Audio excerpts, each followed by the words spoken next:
Iran के ceasefire प्रस्ताव ठुकराने से भड़के ट्रंप ने सबसे भयानक बमबारी के ऑर्डर दे दिए हैं, जिसके बाद तेहरान के बाजार पुलिस मुख्यालय को बारूदी धमाकों से उड़ा दिया गया है। इधर ईरान ने इजरायल के सभी एयर डिफेंस सिस्टम को चीरकर भारी तबाही मचाई है। ईरान ने हर घंटे 10 मिसाइलों को लॉन्च करना शुरू कर दिया है। ईरान ने दावा किया है कि कोस्टल क्रूज मिसाइल से ट्रंप के जंगी बेड़े लिंकन पर हमला किया गया है।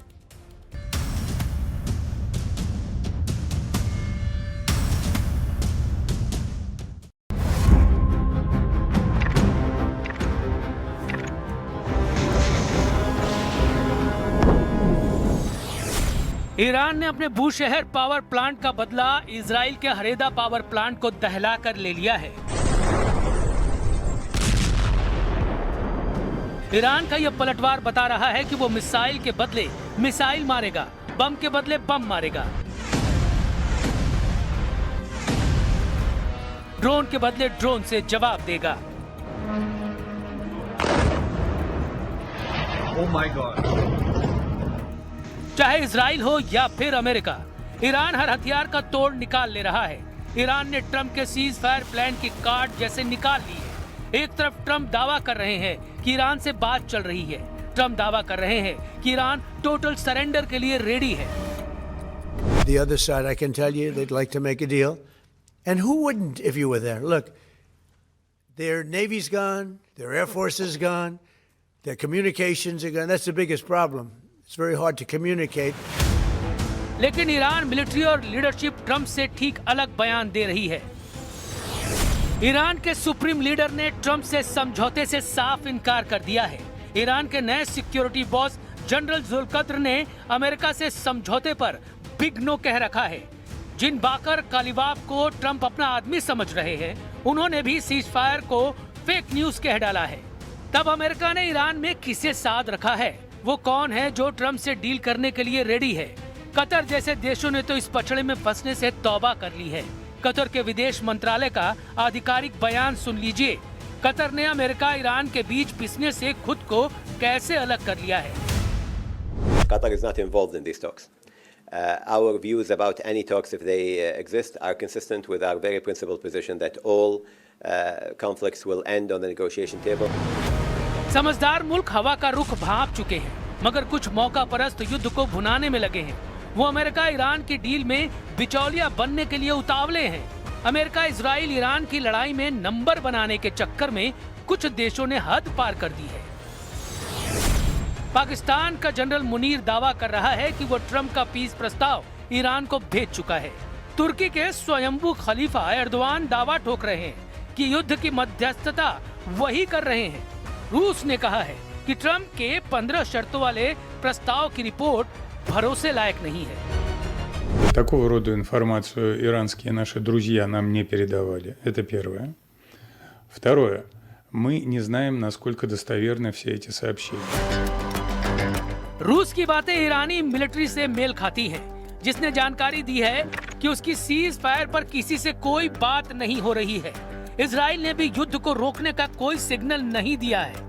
नेतन्याहू अपने सलाहकारों के साथ नए सिरे से सिक्योरिटी मीटिंग कर रहे हैं। उन्होंने सिक्योरिटी कैबिनेट को भी बुलाया है। इजराइल ने अब तक ईरान में अपने सभी टारगेट हिट नहीं किए हैं। नेतन्याहू का प्लान ट्रंप से बिल्कुल अलग है। ट्रंप दावा कर रहे हैं कि उन्होंने ईरान में लीडरशिप का सफाया कर तख्ता पलट कर दिया है। ईरान में नए ग्रुप के साथ उनकी अच्छी बातचीत चल रही है। We have really regime change. You know, this is a change in the regime because the leaders are all very different than the ones that we started off with that created all those problems. So this was, I think we can say, Jason, this is regime change. जब Trump युद्ध का खात्मा चाहते हैं तो Iran उन्हें झटका देने लगा है। ईरान ने सुपर पावर के करियर को मिसाइल से दहलाने का दावा किया है।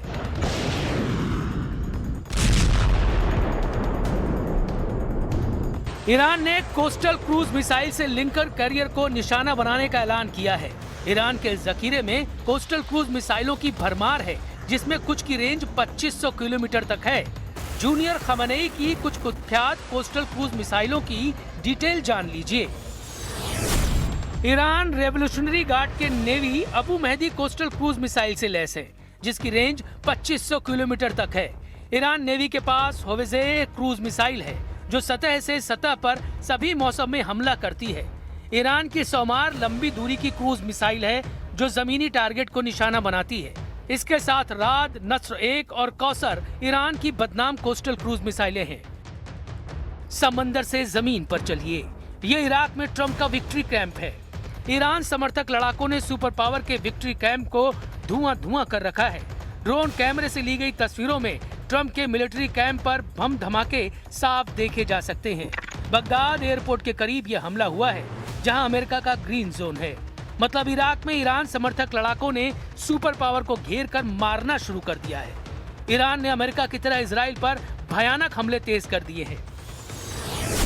इस्लामिक रेवोल्यूशनरी गार्ड कोर्प्स ने बताया कि सिर्फ 24 मार्च की रात को ही 220 मिसाइलें एक साथ इजराइल पर दागी गई। मतलब ये कि ईरान ने हर घंटे औसतन इजराइल पर 10 मिसाइलों की बौछार की है। वहीं इजराइल डिफेंस फोर्सेस के मुताबिक इजराइल के multi layer air defence system ने ईरान की 70% मिसाइलों को हवा में मार गिराया है। बावजूद इसके आयरन डोम, एरो सिस्टम और डेविड स्लिंग को चीरकर 30% मिसाइलों ने इजराइल को भारी नुकसान पहुंचाया है। ईरान अब फत्ताह 2, सेज्जिल, इमाद और खुर्रम शहर 4 मिसाइलों का इस्तेमाल ज्यादा कर रहा है। इनमें कुछ मिसाइलों में क्लस्टर वॉरहेड लगे हुए हैं, जो भारी तबाही मचा रहे हैं। ईरान के घातक पलटवार शुरू करने के बाद ट्रंप को यूरोप के देशों ने इराक जैसी हार की वार्निंग देनी शुरू कर दी है। स्पेन के प्रधानमंत्री पेड्रो सांचेज ने ईरान वार के साइड इफेक्ट बताकर यूरोप को अलर्ट रहने को कहा है। Puede que este desastre de Irán pase pronto o puede que la pesadilla de Irak se repita, pero en esta ocasión multiplicado por n. युद्ध का खात्मा जल्द हो, इसकी उम्मीद सब लगा रहे हैं। ईरान ने भी सिग्नल दिए हैं कि उसकी शर्तों पर ट्रंप अगर राजी हैं तो युद्ध रुक सकता है, लेकिन ये शर्तें ट्रंप को हजम होंगी, इसकी गारंटी नहीं। ईरान चाहता है कि फारस की खाड़ी और पश्चिमी एशिया में सभी अमेरिकी सैन्य ठिकानों को बंद कर अमेरिका वापस लौट जाए। ईरान ने मांग रखी है कि होर्मुज स्ट्रेट से गुजरने वाले सभी कारोबारी जहाजों से टोल टैक्स वसूलने का अधिकार सिर्फ उसके पास रहे। ईरान को युद्ध के दौरान अमेरिका और इजराइल के हमलों से हुए पाई के नुकसान की भरपाई चाहिए। ईरान की ट्रंप से डिमांड है कि उसके ऊपर लगाए गए सभी प्रतिबंध हटाए जाएं। यही नहीं, भविष्य में ईरान के खिलाफ कोई भी युद्ध थोपा नहीं जाए, इसका पुख्ता इंतजाम करना होगा। ईरान ने कहा है कि वो बगैर किसी बातचीत के अपनी बैलिस्टिक मिसाइलों का प्रोडक्शन जारी रखेगा। ईरान ने लेबनान में हिजबुल्लाह के खिलाफ होने वाले इजरायली हमलों को रोकने की भी डिमांड रखी है। सुपर पावर के लिए शर्तों वाली ये हड्डियां हजम करना करीब नामुमकिन है। वहीं ईरान साफ कर चुका है कि वो खाड़ी से इस बार अमेरिका को खदेड़ने के बाद ही रुकेगा।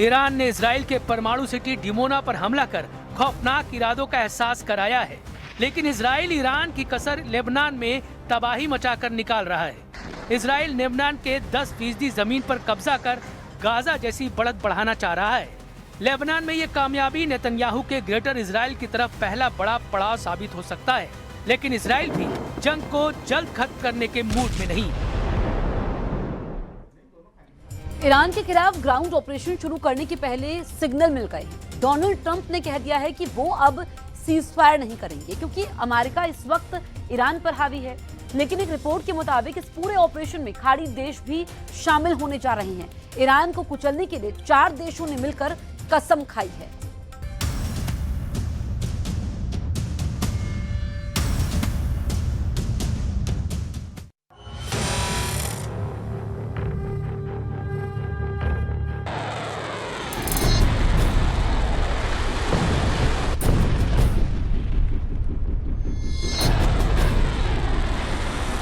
अमेरिका की फौज तैयार है। दुनिया की सबसे खतरनाक फोर्स को डोनाल्ड ट्रंप के फैसले का इंतजार है। ईरान पर चढ़ाई करने के लिए 5000 कमांडो किसी भी वक्त हमला कर देंगे। put up my scope caps now.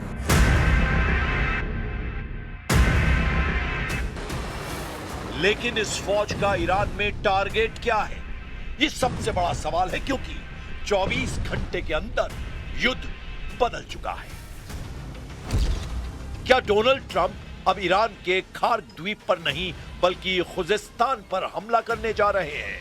क्या अमेरिका के ग्राउंड ऑपरेशन में सऊदी अरब भी शामिल होगा? बहरीन, कुवैत, यूएई और कतर भी ईरान से लड़ने के लिए फौज भेजेंगे? क्या ईरान के खिलाफ खाड़ी देशों को मिलाकर अमेरिका ने शुरू कर दी है वर्ल्ड वॉर?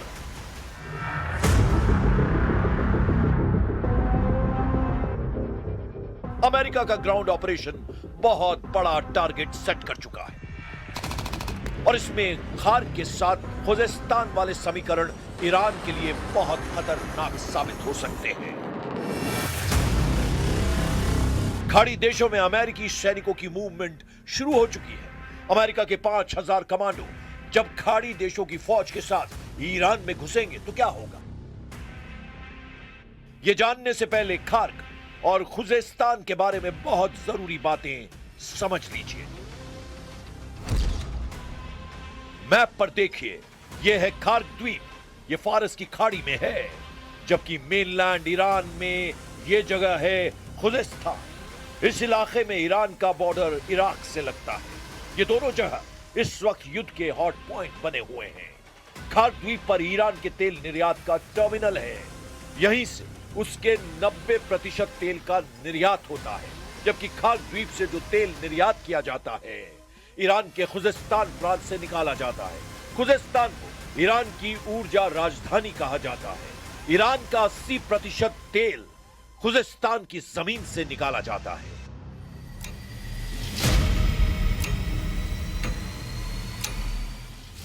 सवाल है कि क्या अमेरिका और उसके साथी खाड़ी देश फौज लेकर ईरान पर चढ़ाई करने जा रहे हैं? तो कहां पर हमला करेंगे? उनका हमला खार्क पर होगा या फिर खुजेस्तान पर होगा?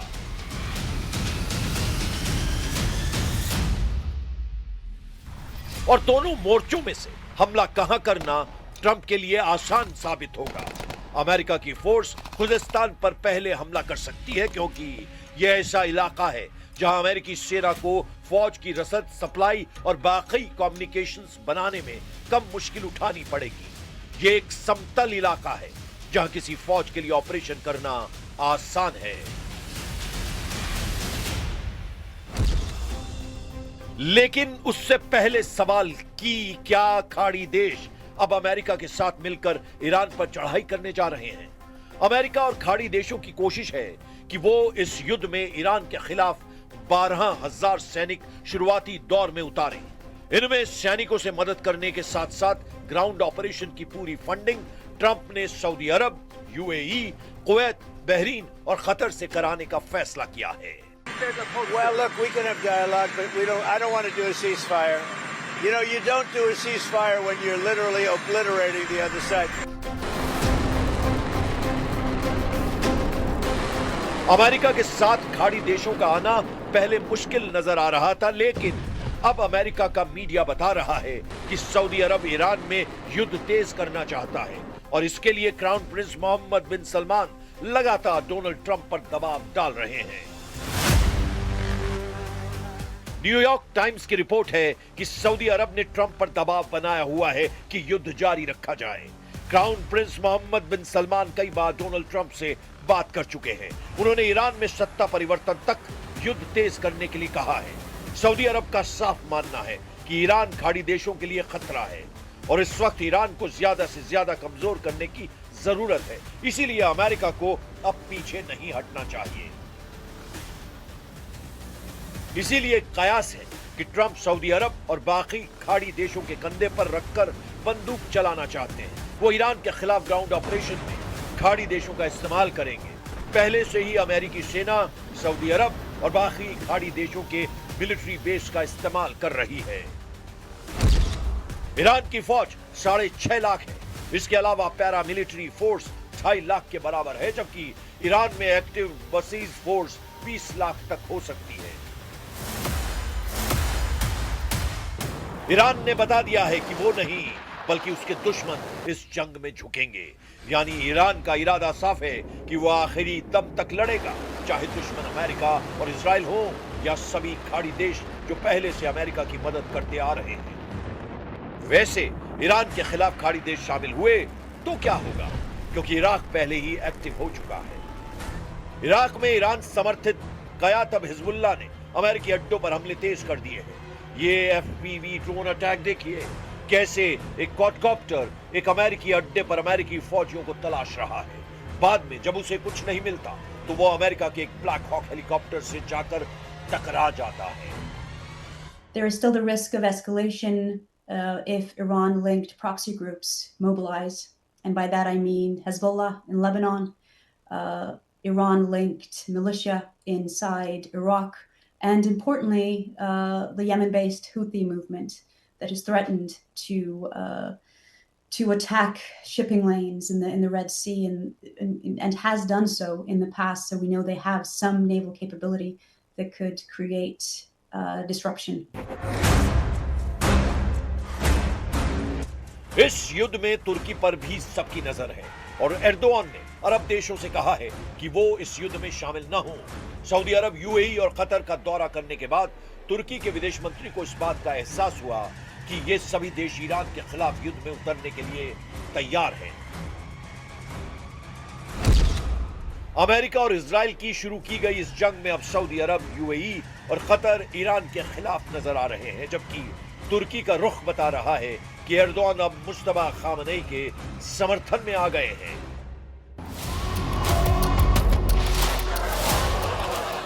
ये ऐसे वक्त में हो रहा है जब ट्रंप के 5000 कमांडोज ईरान की सरहद में दाखिल होने के लिए तैयार कर दिए गए हैं। खार्क और खुजिस्तान हमला कहां होगा, बस ट्रंप को इसका फैसला करना है। लेकिन तुर्की से बयान आने के बाद ईरान को एहसास हो गया है कि वो इस जंग में अकेला नहीं है। ईरान के स्पीकर मोहम्मद बाकर खालिबाफ ने कहा है कि ईरान अमेरिका की हर हरकत पर नजर रखे हुए है।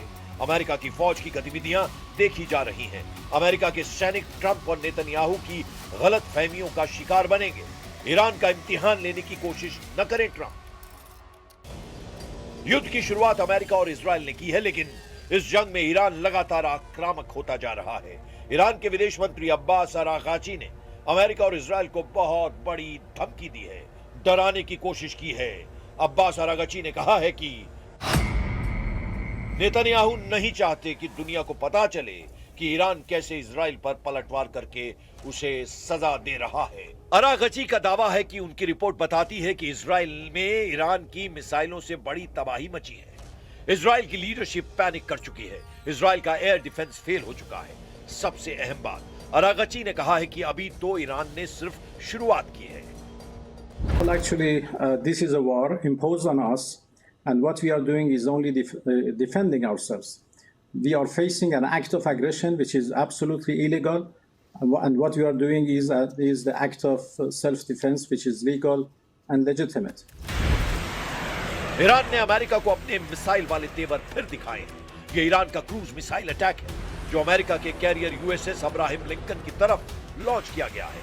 अमेरिका का ये कैरियर ग्रुप अभी ईरान से सुरक्षित दूरी पर है, लेकिन ईरान ने बता दिया है कि वो अमेरिकी नौसेना को करीब भी फटकने नहीं देगा। ऐसे में अमेरिका का ग्राउंड ऑपरेशन कितना कामयाब होगा, इस पर सवाल उठने लगे। एक तरफ अमेरिका और इजराइल ईरान पर हमला करते हैं और फिर ईरान पलटवार करता है, फिर यही सिलसिला तेज हो जाता है। देखा जाए तो ईरान इस वक्त इस युद्ध को कंट्रोल कर रहा है।